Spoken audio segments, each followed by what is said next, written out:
What is up YouTube? My name is Paul Reese, aka RoughDude90. I'm the Pokemon VGC 2018 World Champion and welcome to this new episode of my series, the VGC Battle Academy. Thank you for the support this series has received until now, guys. Thank you to everyone that watched my videos. In this episode, we're gonna continue battling with the Solgaleo Xerneas team. If you haven't already, subscribe to my channel and go and check my first, second, and third episode. If you want to know what is this team we're using right now, this Solgaleo Xerneas team, you can go and check my first episode, the team building video. We're gonna continue laddering in the battle spot, and remember this series is about not only winning, but it's about learning to play differently, like your mentality towards the game, how to analyze your matches while you play them and do the optimal plays. We're gonna find our opponent right now is an Italian player with the Xerneas Kyogre combination, Xernager, with supporters like Incineroar, Amoonguss, Tapu Lele, and Hawlucha. So we're gonna see what should we lead here. Xernager. If the Lele's Choice Scarf, it would outspeed my Ludicolo in rain. We can lead Solgaleo, which put a lot of pressure to the double fairy. It's really good against the double fairy archetypes like Lele and Xerneas. We don't need the boost here from Salamence. I can lead Solgaleo Tapu Fini, and of course I need Ludicolo for the Kyogre and Xerneas, I guess. But what do I have for Amoonguss? The only thing I have for Amoonguss is Incineroar, which is also good against Lele. But I don't know if I shouldn't bring Xerneas though. Xerneas is always good against everything in this team, barring the Amoonguss. Do we count on Solgaleo for Amoonguss or what? Yeah. Oh, he disconnected. Right? Yeah. Okay, guys. So my first opponent disconnected. Sadly for us, it was gonna be an interesting match because he had the Kyogre and Xerneas combination. We're facing another opponent here. The first time we're facing Groudon in this series, I'm really excited. He has a Charizard, solar powered Charizard, which is really cool. I really like Charizard. It's my second favorite Pokemon. He has the Sirena, Groudon, Giratina, Tapu Lele, Incineroar, and Charizard. Okay, the Giratina is interesting, but I think Xerneas here is really good. I should go with Solgaleo Mance for these kind of teams. I normally do that because Mance has the Rain Dance to nullify the sun that Groudon brings, and I need some water type of the two I have here. Of course, I need Xerneas, and I don't know if Tapu Fini seems the best option, to be honest. Yeah, for the terrain and also to scout things.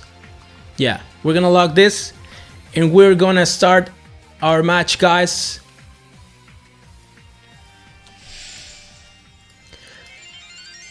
We're gonna start this match right now. Let's see how do we do in this battle. Our friend here is using a really cool team and he decides to lead with Groudon and Charizard. Is the Charizard Scarf though?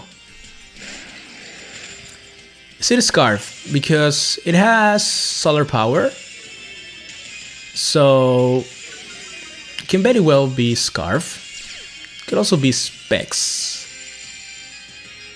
If it is Scarf, it would outspeed my Salamence. If it is not Scarf, I can Rain Dance first, but he can also have Tailwind. We're gonna protect Solgaleo for sure, and we're gonna. Should we go for a Tailwind or a Rain Dance? I think Tailwind first is fine. If he has Tailwinds as well, and matches Tailwind, I will still be faster. Oh, it can be a speed tie though, because Salamence could be timid max speed. So I'm gonna go for the rain dance first. I think it is better because if it decides to go for tailwind, I'm gonna tailwind second, so I'm gonna have one more turn of tailwind. Let's see what my opponent decides to do here. He decides to switch Groudon into Giratina. Okay. We're gonna protect here. And he's going for the overheat in the sun, doing like 90%, 80 something percent.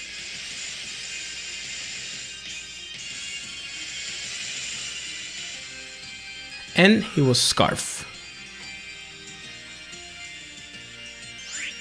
Now things go interesting, because Giratina could have the Shadow Sneak most likely. I can go for the knockoff into Giratina, or should I go for the Sunsteel Strike? Sunsteel Strike is 150, factoring stab. Knockoff, you can knock off the Giratina item, so it will be 65. So 100. Yeah. Sunsteel Strike is stronger in this case.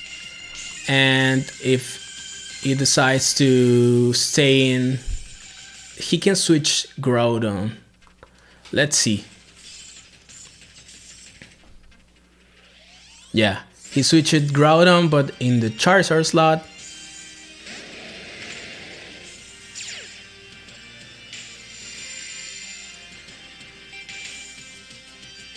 And he goes for the Shadow Sneak in the Salamence slot. So there's no Bulldoze here. And we have a Scarf, Salamence, Scarf, Charizard, excuse me, in the back that can clean things up. And I didn't went for the tailwind. So now, what should we bring here? What should we bring here? We're gonna bring Xerneas, I guess. We can go for the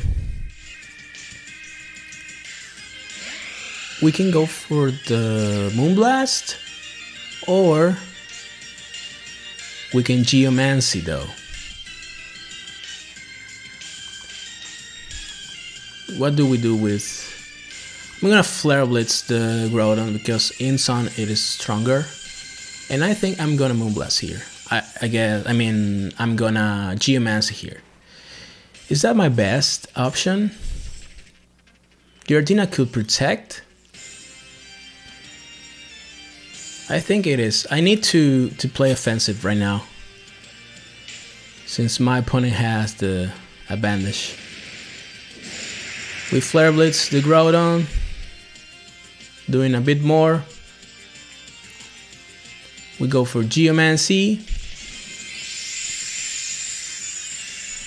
We could have just Moonblast the Giratina, but we didn't. Let's see what the Groudon does. Is he Bandit or something? Let's see. He goes for Precipice Blades, knocking out the Solgaleo. With a critical hit, I don't think it mattered. And Giratina goes for a Tailwind, which won't help, to be honest. Now we have Dazzling Gleam, an easy Dazzling Gleam here, and we spammed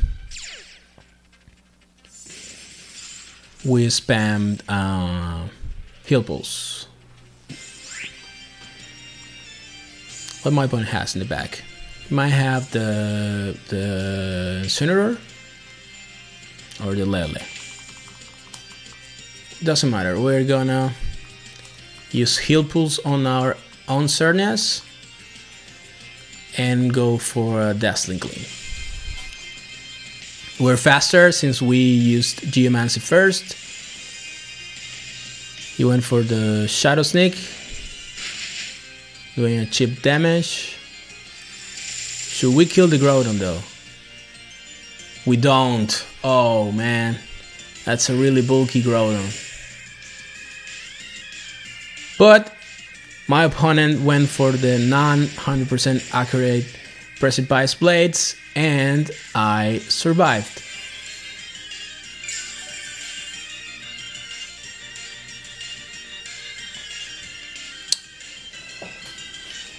Interesting. He brings Sirena.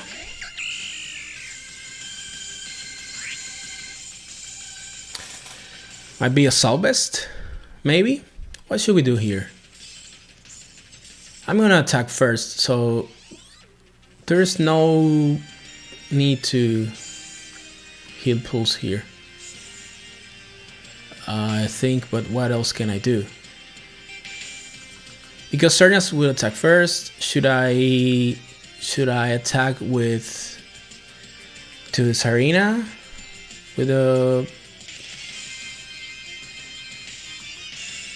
I have to heal boost. I don't have anything else to do, and I'm going to Dazzling Gleam here. This arena is a Salvest.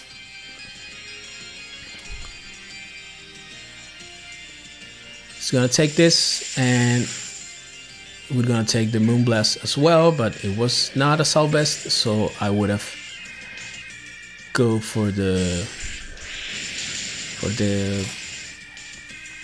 per se the Moonblast on it, but Groudon would have killed the Finger regardless. So I think this was overall the best option I had.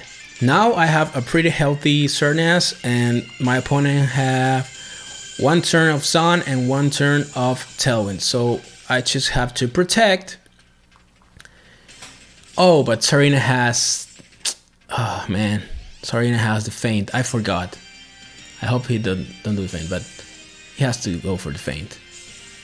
Oh, he went for the Helping Hand, maybe predicting that I should have known he has the feint. So in this case, it worked for us. Now we go for should we go for a Dazzling Gleam or just for a Moonblast in the Charizard? We go for a... It might be Specs, but we are... oh, he decides to forfeit. He had chances there still, but we win our match here, guys. Now, this was a really interesting match. The Groudon surviving the Dazzling Gleam was something I didn't consider that much. We're gonna save the video here, and now, guys, we're gonna go to the match analysis, guys, and I hope you like it. Okay guys, we're gonna analyze the match we just had, and remember, this series is not about winning, but about learning, and I think this match has some really cool aspects that are worth analyzing for all of us. Against Sun dedicated teams, my game plan is normally leading Salamence to negate the Sun with Rain Dance, so my other members can benefit from the momentum and either boost or disrupt my opponent's team. That was my intention in this match, and leading Solgaleo along Salamence seemed like a solid option to put pressure in my opponent from the start, with the possibility of a Bulldoze and Weakness Policy combo. The first turn was crucial for the course of the match, since I knew the Charizard could be Scarf or even Timid Max Speed to speed type with my Salamence, and the pressure of a Solar Power Sun boosted Fire type attack was imminent. Protecting Solgaleo and Rain Dance seemed like the best option for me at first, since I wanted to Tailwind on the second turn to have one more turn of Tailwind in case my opponent's Charizard wasn't choice locked and wanted to use Tailwind as well. He decided to attack with Overheat the Salamence slot instead of Solgaleo, ignoring it or predicting a Protect and putting a lot of pressure with the Giratina switching, so Salamence has no other option than feint from an eventually Shadow Sneak after. so I was forced to attack the Giratina slot in the second turn to start doing damage, knowing that Charizard was at -2 and Rain was still active. I decided to stay in with Salamence, trying to use Tailwind since I also considered a Groudon switching in the Giratina slot to bring the sun back and overheat Solgaleo, knowing that even at -2 it would have been enough to take the KO regardless.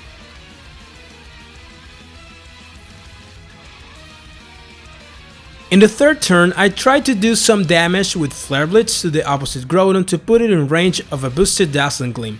This was because I knew that Flare Blitz does more than a step Sunsteel Strike factoring the sun. I knew that once I managed to get the Geomancy with Xerneas, I could win the match, knowing that Tapu Fini in the back would help Xerneas to be healthy with Heal Pulse after Solgaleo dies to a Precipice Blades. Here comes the most interesting part of the match though.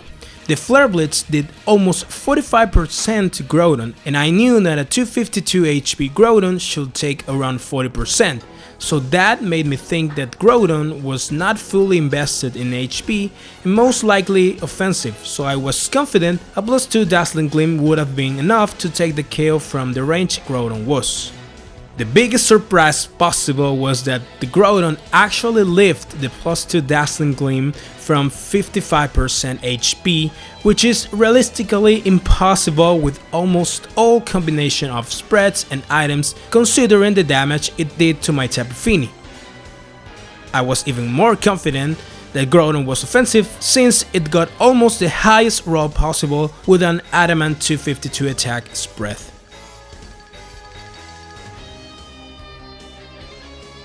And yeah, I said almost because there is actually one way to leave a +2 Dazzling Gleam from 55% HP without having a careful nature.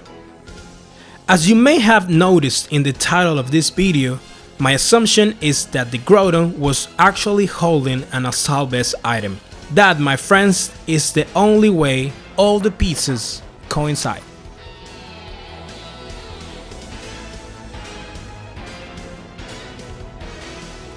I wasn't expecting to face an Assault Vest Groudon to be honest, and the damage Flare Blitz did to it made me think I had the 100% KO, but this is something a good player should learn to analyze inside the match. Let's say we are in a tournament match and you see this. Knowing how to analyze the information you see in the course of a match gives you a big advantage, and sometimes there are actually hidden aspects, like this for example, that you need in order to adjust your game plan in the battle or in a best of 3 set. Of course, this is not possible if you don't know your own cogs, since you are not allowed to do cogs in a tournament round while the match is happening. So the only tool you have for that is your own memory, and for me, that is my best friend in this game. And the best advice I can give you to improve in the competitive environment is study your own spreads and your damage cogs. Memorize what you should leave and what you or your opponent shouldn't leave given the specific conditions. That is how I personally understood this game.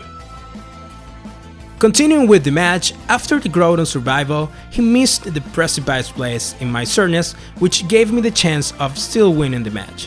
Having the Heal Pulse support with Tapu Fini was a win condition I identified, and of course I had to use it effectively.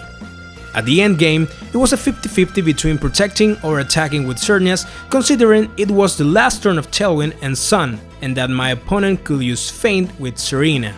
At that moment, I forgot about the feint option and actually remembered it once I clicked the move, but it worked for me since my opponent decided to attack. In retrospect, I think I would have done the same, having in mind the feint option, since I was at full HP and a +2 speed def, and it was the last turn of Sun. So if the Charizard attacked, it would have been a -2 and without Sun, so I think I would have had the odds in my favor regardless. So yeah, that's it for this video guys, I hope you like it, please subscribe if you haven't already, don't forget to leave a like, and until next time guys, peace!